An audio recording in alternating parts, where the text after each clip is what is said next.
ठीक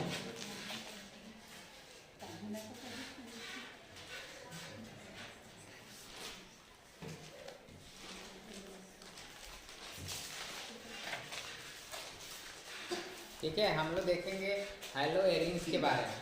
तो जैसे हम लोग हाइलो एल्केन्स के बारे में देखे थे, वैसे क्या होता है हाइलो एरिन्स। ठीक है, तो हाइलो एरिन्स क्या होते हैं, जैसे मैं बताया था ये साइक्लिक कंपाउंड होते हैं। किसी भी साइक्लिक कंपाउंड में जब कोई हाइड्रोजन जुड़ा हो तो उसको क्या बोलेंगे, हाइलो एरिन्स। जैसे हम बेंजीन कंपाउंड देखेंगे तो इसमें कोई भी हाइड्रोजन जुड़ा हो, एक्स मतलब क्या हो, हाँ बंद करो, एक्स मतलब क्या हो हाइड्रोजन, तो इसको क्या बोलेंगे हम लोग, हाइलो एरिन्स।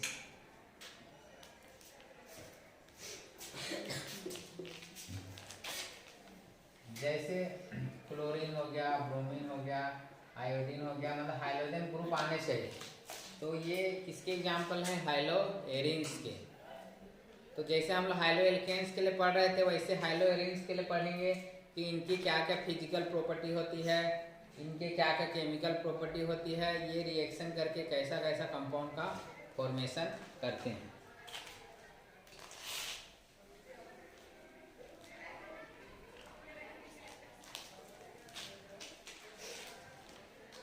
ठीक है, तो हाइलो एरिन्स में देखेंगे हम लोग जनरली जब इसका हम लोग हाइलोजिनेशन रिएक्शन कराते हैं, जैसे बनता कैसे है, जैसे मान लिया ये बेंजीन रिंग है, जब इसको हम हाइड्रोजन से रिएक्शन कराएंगे तो ये जनरली इस पोजीशन पे आता है,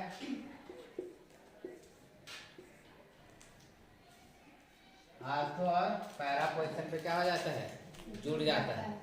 ठीक है, या फिर अटैच हो जाता है। तो हम एक एग्जांपल देखेंगे बेंजीन का ही, क्लोरीन का देखेंगे सबसे पहले 2Cl2। ठीक है, क्लोरीन ऐसा मतलब क्लोरीन का क्या करा रहे हैं हम लोग, रिएक्शन करा रहे हैं। तो ये क्या होता है, एक क्लोरो पोजीशन पे आता है और एक किस पोजीशन पे जाता है, पैरा, इस तरह से जुड़ता है। जब बेंजीन का क्लोरीनेशन कराया जाएगा तो दो दो कितने क्लोरीन, 4, 2 यहाँ आ जाएंगे, एक आर्थो पे और एक क्या है, पैरा। ठीक है, पहले वाले कंपाउंड का नाम क्या है, दूसरे वाले कंपाउंड का नाम क्या है, कौन बताएगा। पहले वाले कंपाउंड का नाम क्या होगा, पहले वाले का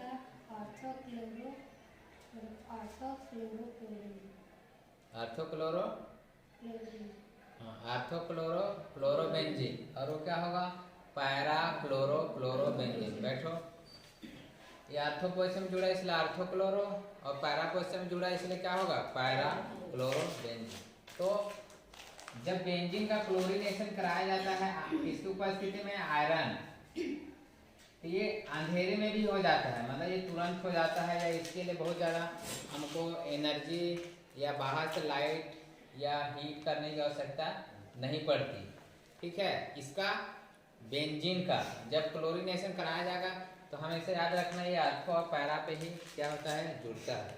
ये आर्थो और पैरा प्रोडक्ट का फॉर्मेशन करता है। इसके बाद और एक एग्जांपल देखेंगे, जब टॉल्यूइन का कराएंगे हम लोग CH3,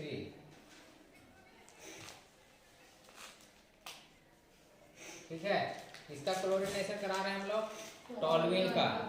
ठीक है, तो जब क्लोरीन का क्लोरीनेशन कराया जाता है तो ये प्रकाश या लाइट की उपस्थिति में होगा, प्रेजेंस ऑफ कैटलिस्ट, किसी भी उत्प्रेरक की उपस्थिति में ये रिएक्शन होता है। तो ये भी जनरली आर्थो और पैरा पोजीशन से जुड़ता है।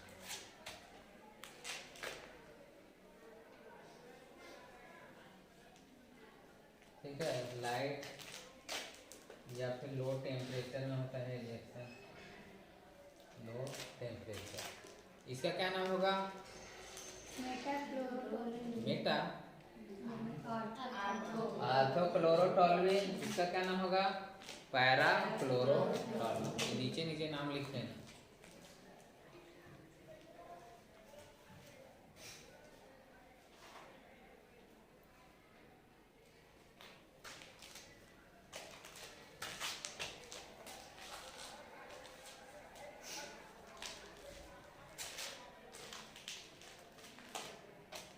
अब यही रिएक्शन जब टॉल्यूइन का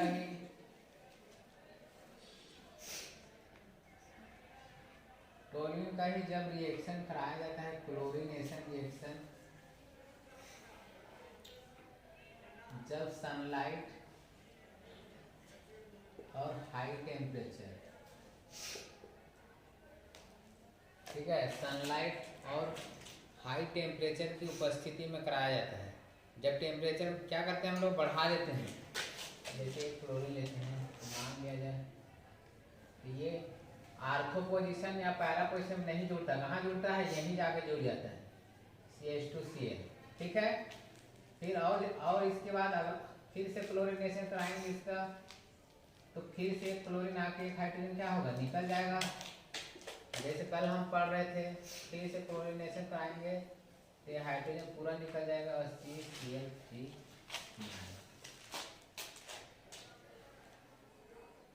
ठीक है। तो इस तरह से प्रोडक्ट का फॉर्मेशन होता है।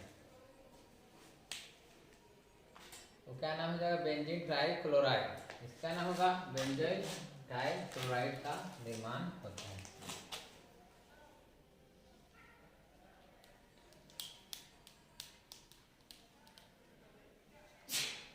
तो यहाँ 3 अलग अलग केमिकल रिएक्शन क्यों लिखे हैं, पहला ये हो गया, दूसरा ये हो गया और तीसरा ये हो गया। तो पहला स्टेप में क्या होता है, ये अंधेरे में भी हो जा रहा है, मतलब देखो डार्क लिखा, मतलब ये अंधेरे में ही रिएक्शन हो जा रहा है बेंजीन का जब क्लोरीनेशन कराया जाता है, ठीक है। लेकिन जब टॉल्यूइन का क्लोरीनेशन कराया जाएगा तो हमको एक कैटलिस्ट या उत्प्रेरक की आवश्यकता पड़ती है, और इसके लिए टेम्परेचर क्या होना चाहिए, कम। मतलब तो अंधेरे में हो गया, लेकिन इसको अंधेरे में ये संभव नहीं है, इसके लिए हमको थोड़ी सी टेम्परेचर या लाइट या प्रकाश चाहिए रिएक्शन कराने के लिए। किसका, टॉल्यूइन का क्लोरीनेशन कराएंगे तो देखो ये भी आर्थो और पैरा भी जुड़ता है। लेकिन जब हम टॉल्यूइन को यूज करते हैं और हम सूर्य के प्रकाश की उपस्थिति में जब क्लोरीनेशन कराया जाता है और टेम्परेचर बढ़ा देते हैं, तब ये यहाँ जाके नहीं जुड़ता, बल्कि कहाँ जाके जुड़ता है, CH3 पे ही जाके जुड़ जाता है, देखो क्लोरीन।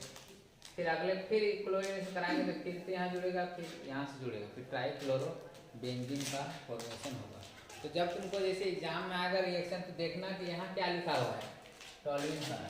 जैसे यहाँ सनलाइट का टेम्परेचर ज़्यादा दिया है तो तुमको यहाँ जोड़ना है क्लोरीन, ठीक है। लेकिन अगर टेम्परेचर कम दिया है तो कहाँ जोड़ना है, यहाँ और यहाँ, आर्थो और पैरा पोजीशन पे क्लोरीन को जोड़ना है। तो ये कुछ इसके केमिकल रिएक्शन थे।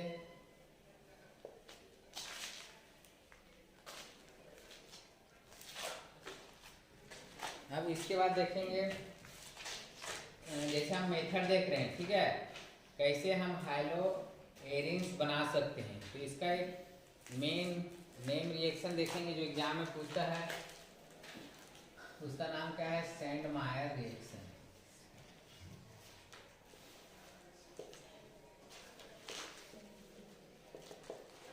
सैंडमायर क्या है, एक साइंटिस्ट का नाम, ठीक है, साइंटिस्ट या वैज्ञानिक का नाम है। तो उन्होंने क्या किया था या कैसे हाइलो एरिंग्स का फॉर्मेशन किया था उसको देखेंगे। तो इसमें एक चीज याद रखना है कि Sandmeyer reaction generally N2 plus Cl minus plus HX Cu2X2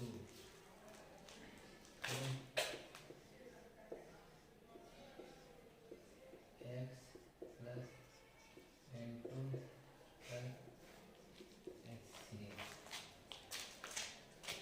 plus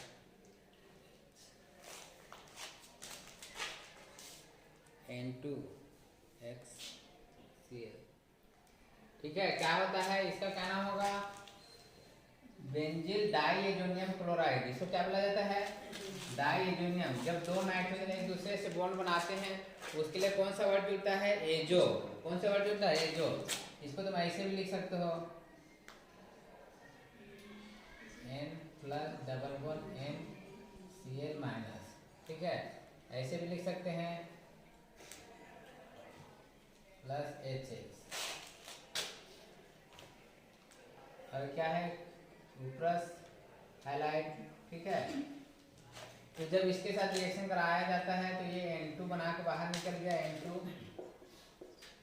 ठीक। अब उसके बाद ये हाइड्रोजन और ये क्लोरीन क्या बना के बाहर निकल गया HCl।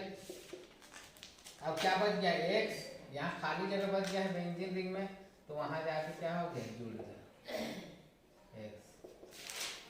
तो देखो हाइलो बेंजीन बना के दें तो क्या बन जाता है इसमें हाइलो बेंजीन।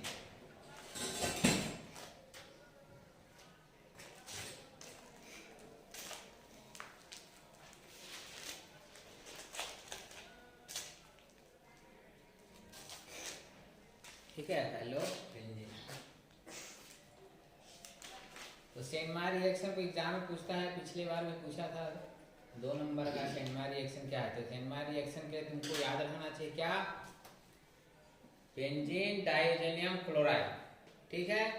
इसको रिएक्शन कराते हैं HX मतलब HCl हो सकता है, हाइड्रोजन हाइलाइट के साथ रिएक्शन कराएंगे। और ये याद होना चाहिए, इसमें कुप्रस हाइलाइट का यूज किया जाता है तो क्या होगा X जाके क्या हो जाता है जुड़ जाता है और बेंजीन हाइलाइट का निर्माण होता है। एग्जाम्पल के लिए लिख सकते हो, जैसे हम क्लोरीन वाला एग्जाम्पल लें N plus Cl minus plus HCl Cu2Cl2, तो क्या बनेगा Cl plus N2 plus HCl। इसी तरह मान लीजिए हम लोग क्लोरोबेंजीन की जगह क्या बनाना चाहें ब्रोमोबेंजीन, तो क्या लेंगे हम लोग ब्रोमीन।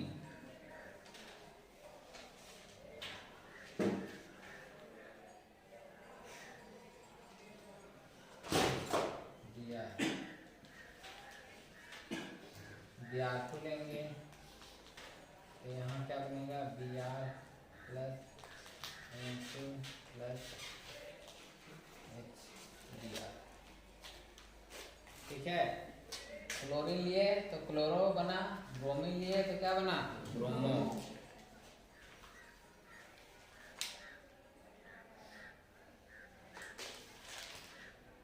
इसी तरह आयोडीन क्या करेंगे, आयोडीन के लिए तो सेम ऐसी रिएक्शन लिखेंगे,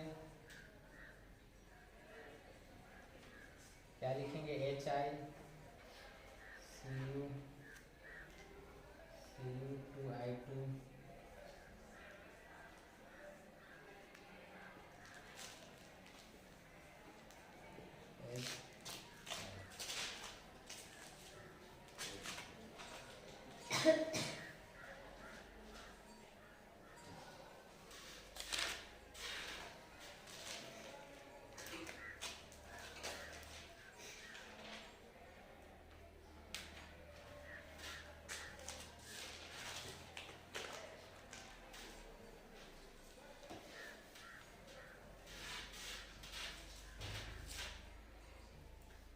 हो गया।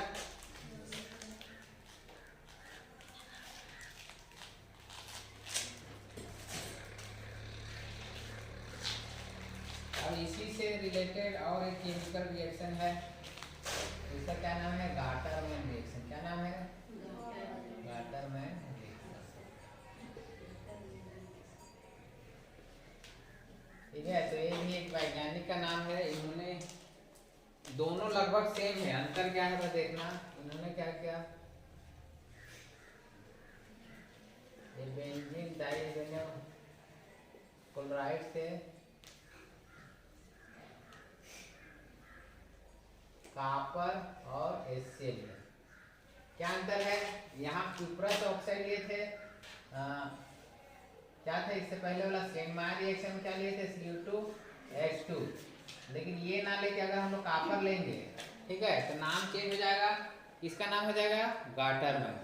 तो गाटरमैन क्या किया था, कुप्रस हाइलाइट ना लेके सीधे मेटल ले लिया था, कॉपर का मेटल लिया और साथ में क्या लिया HCl, ठीक है। तो प्रोडक्ट तो वही बनेगा सेम, HCl प्लस N2। ठीक है, इसमें भी क्लोरोबेंजीन ही बनता है।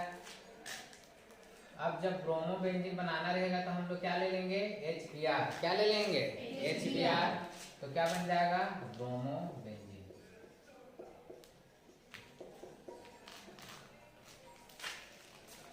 ब्रोमोबेंजीन। तो तुमको याद क्या रखना है, अगर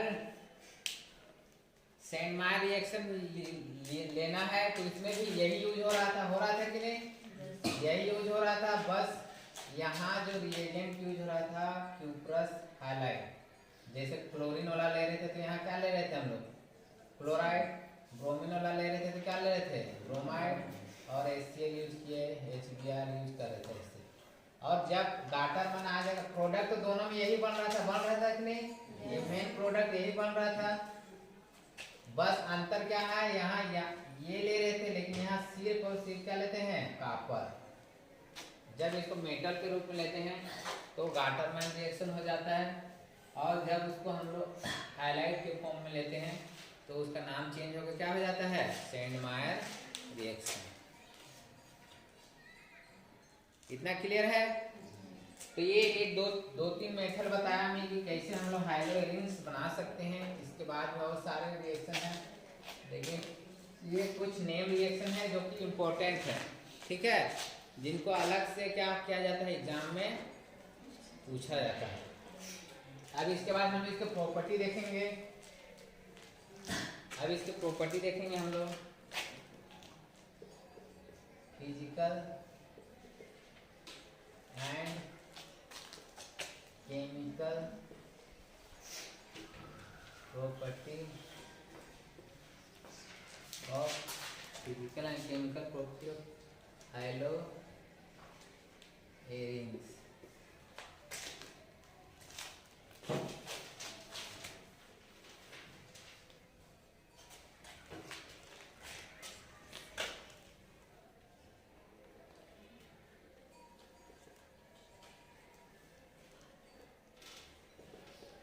तो इसका बॉइलिंग पॉइंट ऑर्डर देखते हैं। तो जैसे हम लोग हाइड्रोएल्केन्स के लिए देख रहे थे कि जितना ज़्यादा उसका मास रहता था उसका बॉइलिंग पॉइंट क्या होता है, उतने ही ज़्यादा।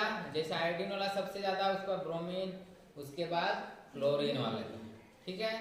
और उसके बाद देखे थे कि जितना ज़्यादा ब्रांच होते जाता था बॉइलिंग पॉइंट क्या होते जाता था,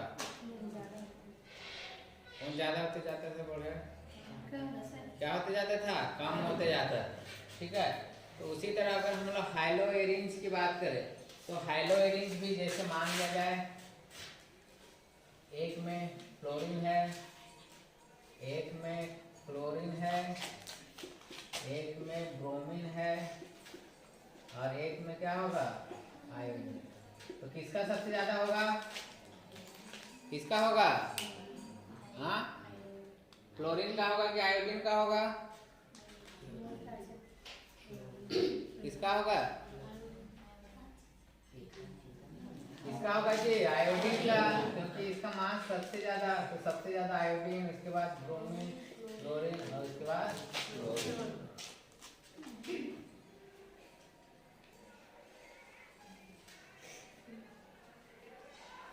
ठीक है। साथ ही इसका मेल्टिंग पॉइंट भी इसी ऑर्डर में होगा, इसका गलना पचना दोनों का ऑर्डर इसी ऑर्डर में होगा। जिसका जितना ज़्यादा मास होगा उसका बॉइलिंग पॉइंट उतनी ही ज़्यादा होगा, और साथ ही साथ उसका मेल्टिंग पॉइंट भी उतनी ही ज़्यादा। समझ गए। अब दो तरह का केस ऐसे मिलेगा तुमको जो कंपटीशन एग्जाम में पूछा जाता है। जैसे देखो, एक आर्थो वाला हो गया, एक मेटा वाला हो गया, एक पैरा वाला हो गया। इस तरह से तीन केस हैं, एक आर्थो वाला ग्रुप, एक मेटा वाला और एक पैरा। अब इसका तुमको दोनों चीज पूछता है, बॉइलिंग पॉइंट ऑर्डर और मेल्टिंग पॉइंट ऑर्डर।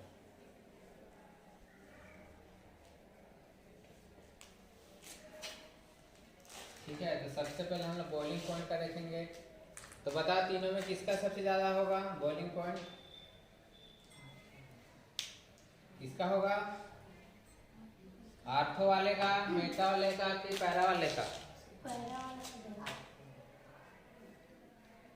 किसका होगा जी? हाँ, सबसे ज्यादा किसका होता है? आर्थो। इलेक्ट्रॉन सबसे ज्यादा पहले कहाँ जुड़ता है? आर्थो पे, क्योंकि आर्थो पे इलेक्ट्रॉन डेंसिटी क्या होती है? सबसे ज्यादा। तो सबसे ज्यादा किसका होगा? आर्थो का।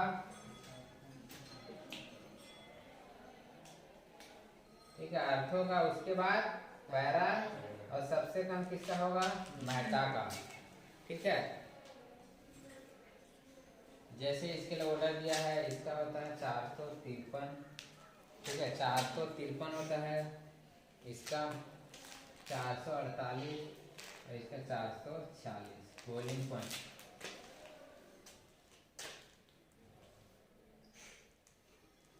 अब मेल्टिंग पॉइंट ऑर्डर देखेंगे हम लोग। मेल्टिंग पॉइंट ऑर्डर, ठीक है, तो बता मेल्टिंग पॉइंट सबसे ज्यादा किसका होगा? तो मेल्टिंग पॉइंट में सबसे ज्यादा किसका होता है? पैरा। ये चेंज हो जाता है, सबसे ज्यादा किसका? पैरा। उसके बाद आर्थो, और सबसे कम किसका होता है? मेटा।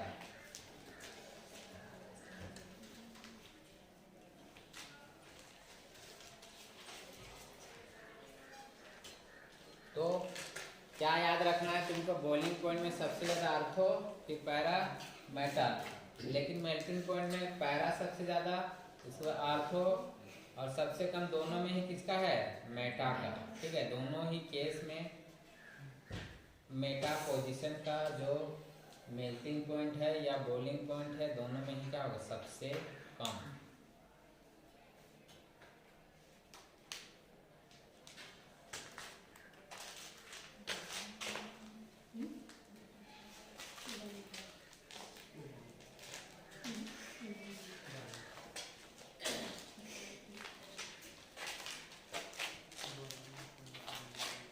ठीक है, तो ये इसके क्या थे? कुछ फिजिकल एंड केमिकल प्रॉपर्टी। ठीक है, कि इसका बॉइलिंग पॉइंट ऑर्डर कैसे चेंज होगा, और साथ ही इसके जो मेल्टिंग पॉइंट ऑर्डर होगा वो किस तरह से चेंज होगा। इसके आगे